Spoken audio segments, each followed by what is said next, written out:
ओम नमः शिवाय। नमस्कार दोस्तों, अनुपमा भक्ति चैनल में आपका स्वागत है। दोस्तों, ऐसे तो शिव और विष्णु भगवान एक दूसरे के गुरु हैं, ये तो आप जानते ही हैं। और भारत में विष्णु भगवान के भी कई मंदिर हैं और शिव भगवान के भी।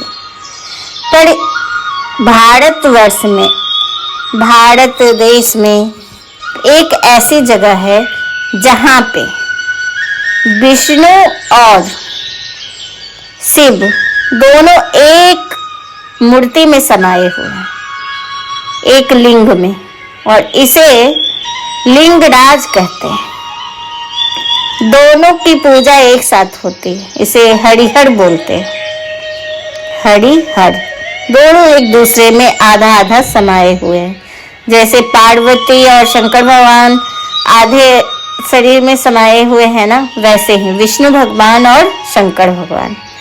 ये पूरे भारतवर्ष में ना एकमात्र ऐसा मंदिर है। ये मंदिर रहस्यों से भरा पड़ा है। लिंगराज मंदिर भुवनेश्वर ओडिशा का एक प्राचीन मंदिर है जो भगवान शिव को समर्पित है। यह मंदिर 11वीं शताब्दी में सोमवंशी राजवंश के राजा जजाति केसरी द्वारा बनाया गया था। यह मंदिर अपनी अनूठी वास्तुकला, जटिल नक्काशी और धार्मिक महत्व के लिए जाना जाता है। मंदिर का ऐसी नक्काशी है ना, ऐसी अद्भुत नक्काशी आपने कहीं नहीं देखी होगी। इसे देखते ही ना मन मुग्ध हो जाता है, एकदम लगेगा कि बस देखते ही रहे, ऐसी स्थिति हो जाती है। राजा जजाति केसरी ने 11वीं शताब्दी में मंदिर का निर्माण शुरू करवाया था और बाद में अन्य शासकों द्वारा भी इसमें योगदान दिया गया। मंदिर कलिंग वास्तुकला का एक उत्कृष्ट उदाहरण है, जिसमें 55 मीटर ऊंचा विमान गर्भगृह और 150 से अधिक छोटे मंदिर शामिल हैं। वो जटिल नक्काशी से सजे हुए हैं। आप उनकी नक्काशी देखिएगा तो बस देखते ही रहेंगे, बहुत सुंदर कलाकृति बनी हुई है। मंदिर कलिंग वास्तुकला के एक उत्कृष्ट उदाहरण है, जिसमें कई नक्काशियां, कई लोग, पहले के लोग बहुत शिल्पकार होते थे और वो मंदिरों में ऐसे ऐसे चित्र, और अपनी वो पत्थर के मंदिर होते थे ना, उसमें भी ऐसी नक्काशी वो बना देते थे कि बस देखते ही रहता। और आजकल तो वैसे नक्काशी बहुत कम मिलते हैं देखने को।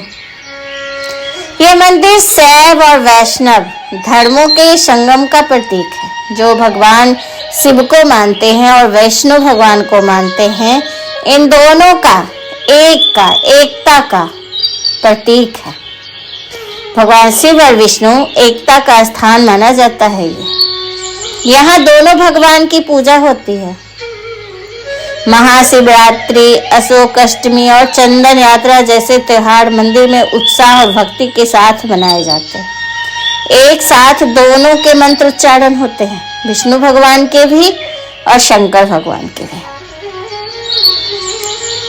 कुछ लोग तो ये भी कहते हैं कि मंदिर के शिवलिंग में 108 छोटे छोटे शिवलिंग बने हुए हैं पूरे मंदिर में, और यहाँ पूजा करने से 108 शिवलिंग की पूजा करने का फल मिलता है।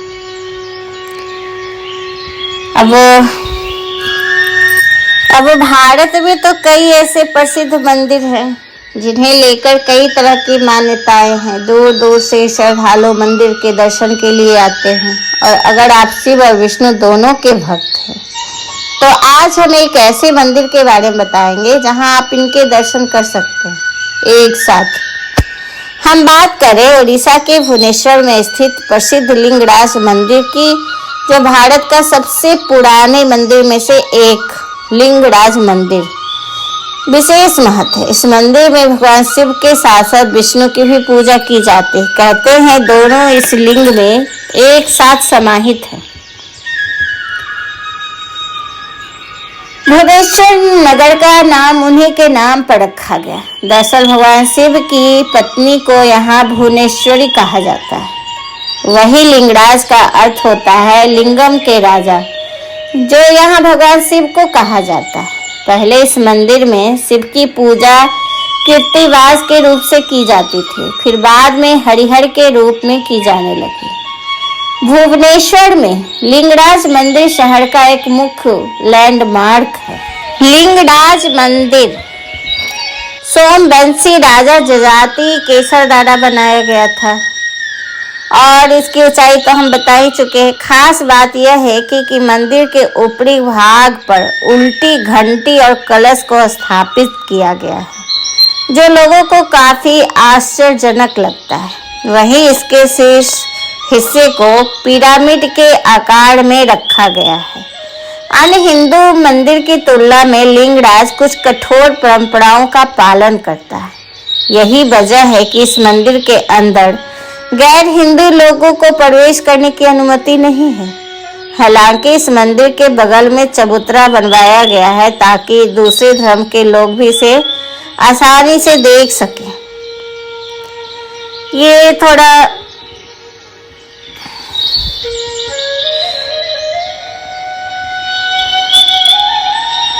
कोरोना की दूसरी लहर आने के बाद मंदिर परिसर बंद कर दिया गया था, लेकिन यहाँ हर वक्त श्रद्धालुओं की भीड़ लगी रहती है।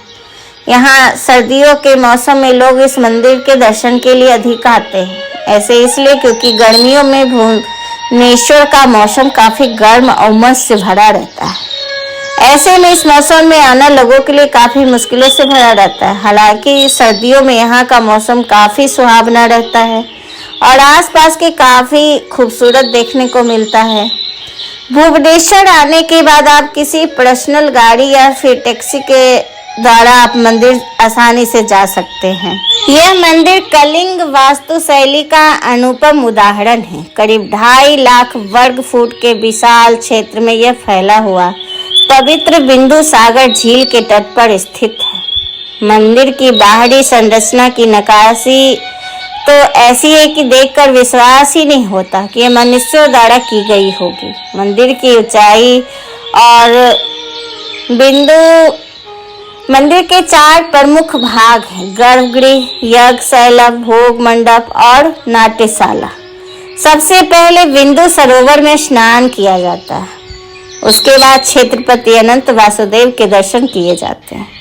फिर गणेश पूजा के बाद गोपालनी देवी और शिव जी की वाहन नंदी की पूजा कर लिंगराज के दर्शन के लिए मुख्य स्थान में प्रवेश करते हैं।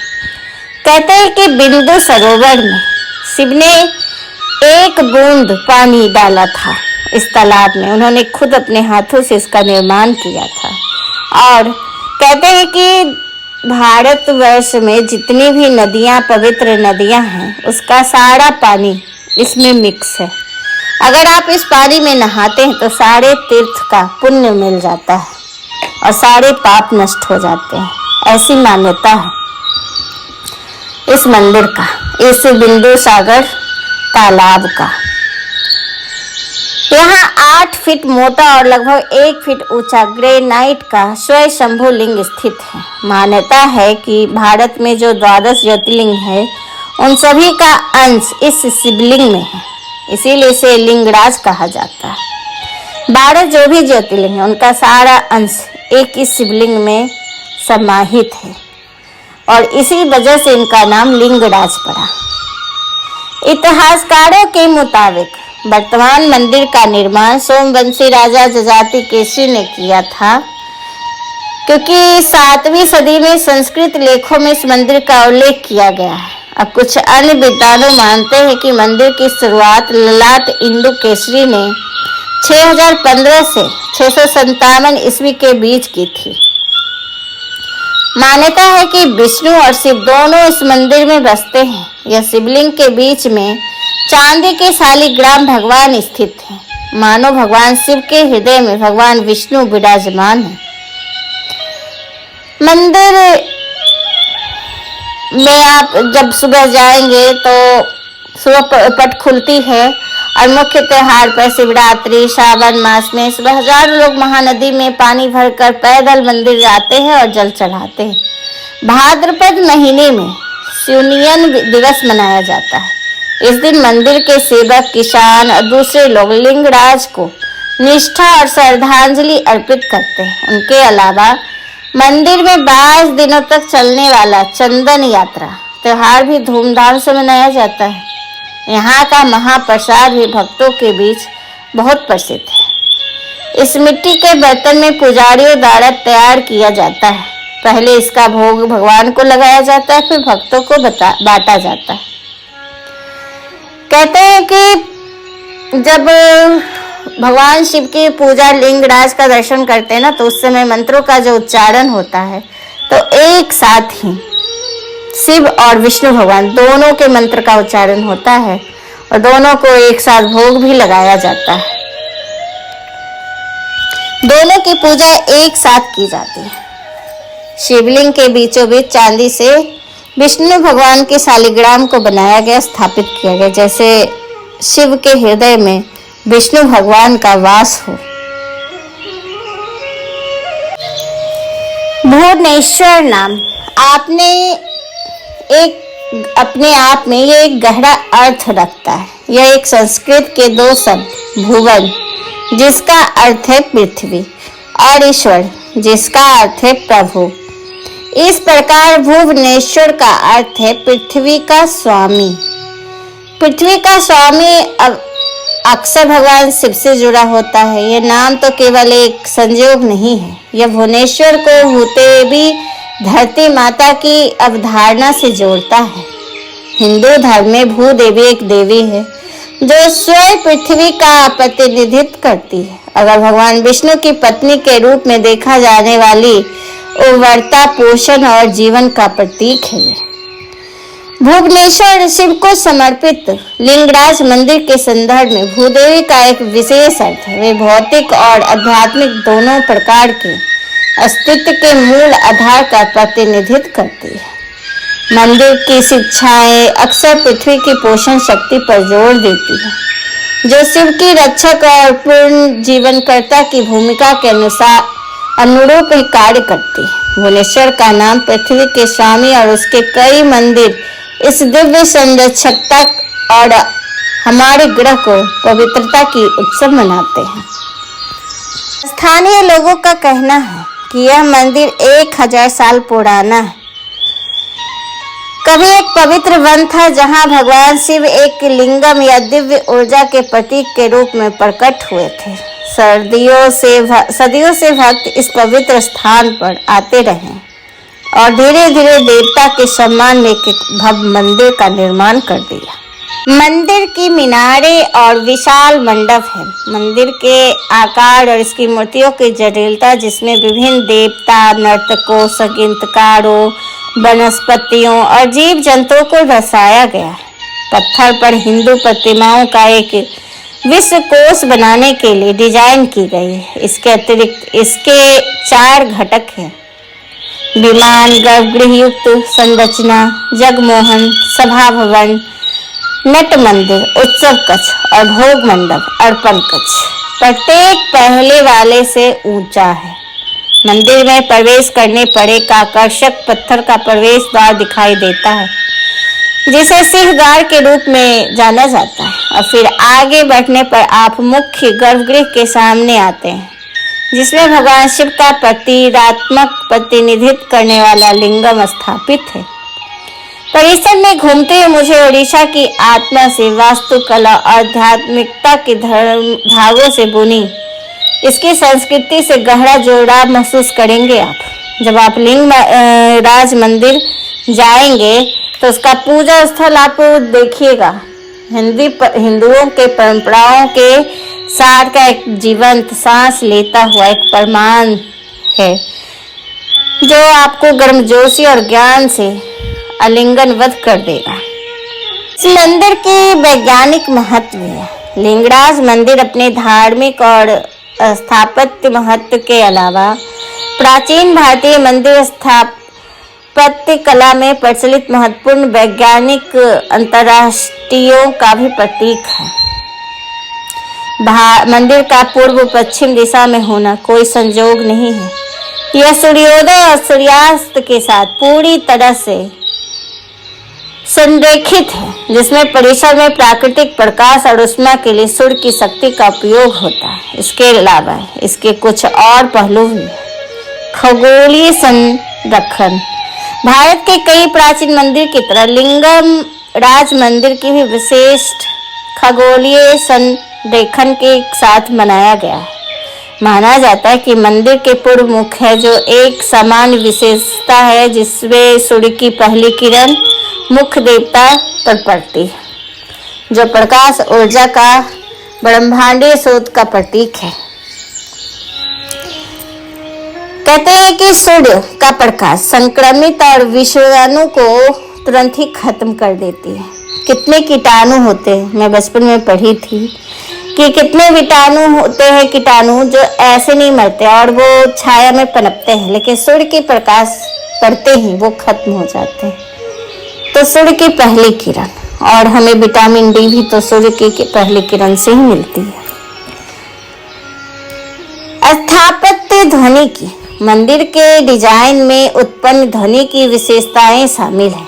प्रमुख सामग्री और स्थापत्य तकनीक के मंत्रोच्चारण अनुष्ठानों के दौरान ध्वनि वितरण के बेहतर बनाती है, जिससे सुनिश्चित होता है कि ध्वनि पूरे मंदिर में सर्वोच्चम रूप से गूंजती रहे। यह न केवल प्रार्थनाओं और अनुष्ठानों के दौरान श्रवण अनुभव को बेहतर बनाता है, बल्कि प्राचीन काल में ध्वनि इंजीनियरिंग की उन्नत समझ को भी दर्शाता है। मंदिर में दिखाई देने वाली निर्माण तकनीक तथा युग की परिष्कृत अभिनियंत्रित पद्धतियों को दर्शाती है। भूकंप सहित सदियों से चली आ रही प्राकृतिक टूट फूट की झेलने के मंदिर की क्षमता अधिक है। इसके निर्माताओं ने संरचनात्मक अभियंत्रित और पदार्थ विज्ञान के उत्पन्न ज्ञान को दर्शाती है। मंदिर का विमान या मुख्य मीनार, ये सब इतने ऊंचे और इतने ठोस बनाए गए हैं ना कि कोई भूकंप या कोई आपदा इसका कुछ बिगाड़ नहीं सकती। ये सब कुछ झेल लेता है। अपने विशाल आकार के बावजूद मंदिर उल्लेखनीय रूप से स्थिर है। इसे रचनाकारों की अभियंत्रित कुशलता का प्रमाण कहेंगे। लिंगराज मंदिर बहुत ही सुंदर और कलात्मक है। इसे धार्मिक रूप से भी देखें तो एक साथ विष्णु और शिव का दर्शन होता है। महादेव के मंदिर में पूजा अर्चना कर लोगों को आत्म शांति मिलती है। मान्यता है कि जो भी सच्चे मन से इस पवित्र स्थल जाता है, उनकी हर मुराद पूरी होती है। ताकि यह मेला प्रतिवर्ष पौष माह के प्रथम गुरुवार शुरू होता है, और ये प्रथम गुरुवार को पड़ेगा न पड़े तो सहस्त्रलिंगेश्वर महादेव मंदिर एवं सूफी संत बाबा मोहम्मद शाह के प्रांगण में लगने वाला यह मेला बाबा के शिष्य न्यामत शाह के सम्मान में लगता है। यहाँ सभी धर्मों का सम्मान होता है। सूफी संत बाबा मोहम्मद शाह का जन्म 400 वर्ष पूर्व मक्का मदीना में हुआ था और नित्य भगवान महादेव के मंदिर में बैठकर भजन पूजन करते थे। मस्जिद में बैठकर नमाज अदा करते थे और बाबा के मंदिर में आकर वो पूजा अर्चना करते थे। तो ये मंदिर बहुत ही खास है। इसमें सहस्त्रलिंगेश्वर मंदिर दरगाह के पास ही स्थित है, जो लोगों की मान्यता है कि स्वयं यहाँ उत्पन्न हुई थी। ऐसी विशाल मूर्ति केवल दक्षिण भारत में देखने को मिलती है। दक्षिण भारत वैसे मंदिरों का ही मानते हैं। वहाँ कई धर्म के और कई कलाकृतिक मंदिर हैं, मूर्तियाँ हैं। अगर आप धर्म के बारे में जानना चाहें ना तो दक्षिण भारत जाइए। वहाँ एक से एक मूर्ति भगवान की और मंदिर बस देखते ही रह जाएंगे आप। तो आज का बस इतना ही। आपको ये कैसा लगा हमें ज़रूर बताइएगा। अगर ये आपको अच्छा लगा तो प्लीज़ हमें सब्सक्राइब कीजिए, लाइक कीजिए और मेरी वीडियो सुनने के लिए आपका बहुत बहुत धन्यवाद। नमस्कार।